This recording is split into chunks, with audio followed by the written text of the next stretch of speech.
Now, Sir, Honorable Members will recall that the bill was introduced in the House of the People on the 2nd September 1953. It has had a long history and in one form or another it has been before the public since the end of 1949. In the Statement of Objects and Reasons, the various stages through which the bill has passed since 1946 have been summarized, and I need not recapitulate on this occasion the circumstances in which the then Government of India took the decision in early 1946 to initiate an inquiry into the reform of our company law.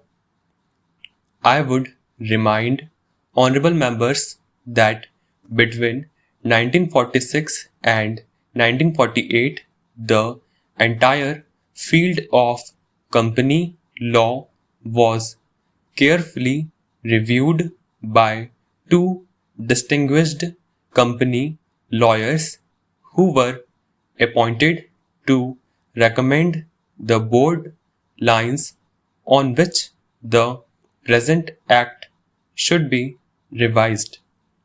Their recommendations were examined in the then Ministry of Commerce, and certain tentative departmental views which emerged were circulated in a comprehensive memorandum to all recognized trade and industrial associations, bar associations, the high courts, and the state governments. That brought us to the end of 1949. Para. Many representations on this memorandum were duly received from chambers of commerce, trade and industrial associations, state governments, and the general public. At the end of 1950, the Government of India appointed a committee under the chairmanship of Sri Bhabha to go into the entire question of the revision of the Companies Act, with particular reference to its bearing on the development of trade and industry in this country. Para. This committee examined a large number of witnesses in many parts of the country and submitted its report in March 1952. This report again was circulated to all state governments, chambers of commerce, trade associations, high courts, and many other bodies. At the same time, a special officer was appointed in the Department of Economic Affairs, Ministry of Finance, to examine the report in the light of the views received from the interested public and to submit proposals to government for the revision of the present act. The bill now before the House is based largely on the recommendations of the Company Law Committee, modified in a few particulars. Para. honorable members will notice that so far as public relations go, the bill has covered adequate ground.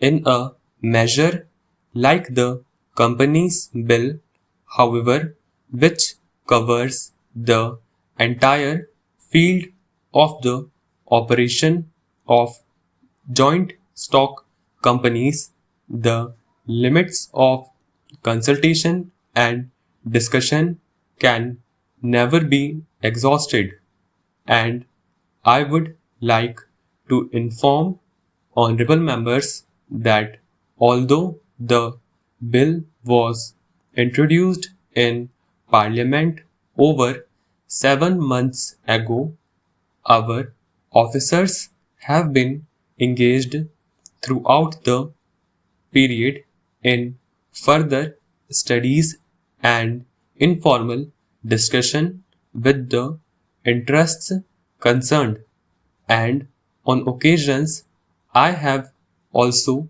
participated in such discussions. I have also given some further thought to some of the issues arising out of the bill, and I propose at the appropriate stage to bring before the select committee any changes in the provisions of the bill which seem to me to be worthy of consideration in the light of this further examination. No honorable members will have noticed that the bill contains 6 clauses and 12 schedules. I think it is probably one of the longest legislative measures in recent legislative history, but its size might be regarded as misleading unless I make a few comments. The bill is both, one must remember, a consolidating and amending measure. As mentioned in the statement of objects and reasons, this is the first opportunity which has occurred since 1923 for the consolidation of the Companies Act. Advantage has been taken of this opportunity to redraft several long and complicated sections in the present Act, which have been split up into a large number of clauses. This is the largest single factor accountable for the increase in the number of clauses in the bill. New clauses embodying substantial changes in the present law would hardly constitute more than a small fraction of the bill. Para, I would also draw attention to the structural changes in the bill to which a reference has been made in the statement of objects and reasons. The redraft of the bill and the rearrangement of the existing chapters in the Companies Act in a more logical order have, I think, resulted in a noticeable improvement in the form of the bill, and I hope will facilitate better understanding and appreciation of the scheme. I wish that the act which came into effect long ago was implemented properly. I know that the minister here is very earnest in implementing it. But unfortunately, his colleagues at the state level are disappointing him. Unfortunately, no steps have been taken for trimming or toning up the administration at the state level and at the district level. They have to be taken immediately. Stop.